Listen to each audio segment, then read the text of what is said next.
To a new CBS News poll, 53% of you, the American people, now believe this Russia investigation is, in fact, politically motivated. Here with reaction, Fox News contributor, investigative reporter Sarah Carter, and attorney. She's with Victoria Toensing and DeGeneva. Victoria is with us. Good to see you both. I think what's really important as we go forward and look at all of this is Steve Scalise and Kevin McCarthy, Sarah, are now getting on board and saying they will support Devin Nunes, and also the Freedom Caucus, which has been supporting Devin Nunes. Sounds to me a contempt of Congress order is forthcoming. It is, and they mean business. I know, talking to people on the Hill, that they will move forward with this. They believe that Attorney General Jeff Sessions will turn over those documents, so before a contempt order can be given. And Sean, I want to say something else about the current statistics. 53% of Americans now see that this was politically motivated. Imagine if CNN, MSNBC, all of the other news outlets were actually reporting the truth. It would be something like 83% of Americans, because they're not being well informed. And I think it's very important now that Congress continue to fight, continue to get the information out there, and not allow the DOJ and the FBI to hide behind this national security apparatus that they keep throwing up. Because every time we've seen something unredacted, it did not affect our national security, and that's a fact. You know, and when you go back to Friday, Victoria, look, you have been in this business a long time. For a judge to be so strong and so powerful against Mueller's team, led in that case by Andrew Weissman in the courtroom that day, and for him to talk about, oh, this is really not about Paul Manafort and bank fraud from 2005. This is really about getting information on Donald Trump and trying to get Paul Manafort to sing, and he may compose, and to put the screws to Paul Manafort.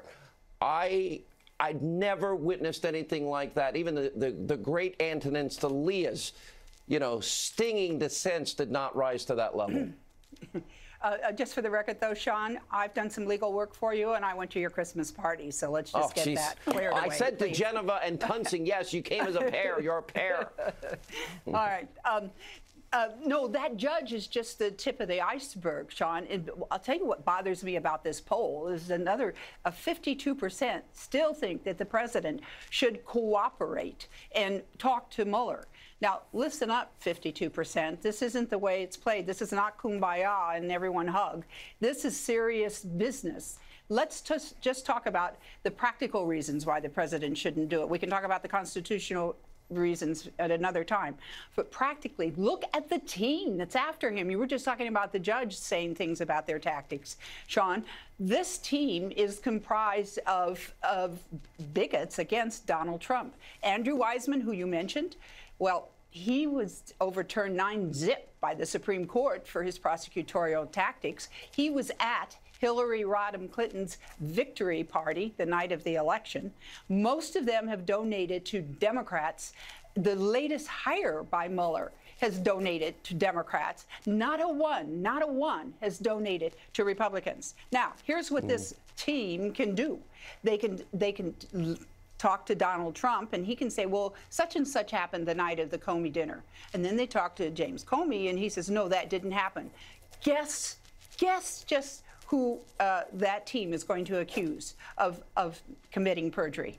Guess which one. You know what's going to happen. Look what they've done to Michael Flynn. When these agents came back and said they didn't think he showed that he had any lying.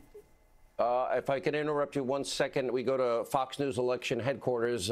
We have Martha McCallum standing by, ready to make an important call in the ever-important race of the West Virginia Republican primary for the U.S. Senate. And the president weighed in on this, Martha. Yeah, he certainly did. And we've all been watching this West Virginia race very closely. It was very interesting. And the decision desk can now project a winner in the West Virginia Republican Senate primary. State Attorney General Patrick Morrisey will beat Congressman Evan Jenkins and former coal executive Don Blankenship, who comes in a distant third.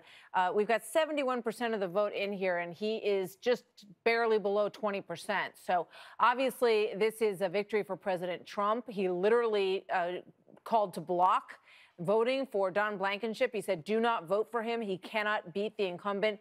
Senator Manchin in November. Patrick Morrisey was known as the more conservative, most conservative person in this race. They all tried to be as Trumpy as they could, Sean. But Patrick Morrisey is the one who emerges a winner in this West Virginia race this evening, Sean. Back to you. All right, Martha McCallum at Fox News election headquarters. We're out of time for Sarah and Victoria. I apologize. When we come back,